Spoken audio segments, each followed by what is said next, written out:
पड़ती देवेंद्र प्रधान अनुगुल में आयोजित हो जिला स्तरीय श्रद्धांजलि सभा।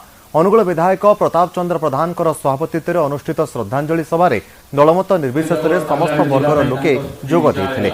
बीजेडी जिला सभापति महेंद्र बस्तिया, पूर्वतन मंत्री रजनीकांत सिंह, आठमल्लिक विधायक नलिनी प्रधान, कांग्रेस जिला सभापति अंबिका भट्ट, ढेंकानाल सांसद रुद्रनारायण पाणी एवं पाललहड़ा और छेंडीपदा विधायक, वकिल संघ, बणिक संघ समेत जिलार विभिन्न बेसरकारी अनुष्ठान कर्मकर्ता जोग देते।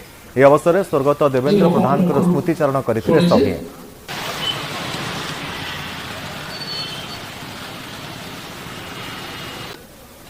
कृतज्ञ राष्ट्र, कृतज्ञ राज्य, कृतज्ञ जिला, कृतज्ञ समाज डॉक्टर देवेंद्र प्रधान को पाई जेते स्मृतिचारण करिवो, जेते श्रद्धांजलि दब कम पड़िवो।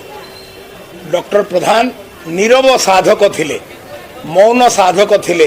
डॉक्टर देवेंद्र प्रधान जो अमायिक व्यक्तित्व थिले एवं जहाँ से ओडिशा पाई करिसंती तार स्मृतिचारण समस्ते करुचंती एवं कर्म कहे जे सी केते बड़ कर्म ही समस्त को मन पकई दे। एक कथार आज मुख्य चिंताधारा रे आज चर्चा चली। राजनेता खाली कल्चर नुहे कि अनुगुल जिलार नुहे, सारा ओडिशा सारा आम देशर जड़े राजनेता थिले। तांकर दृढ़ नेतृत्व थिला सारा ओडिशा रे।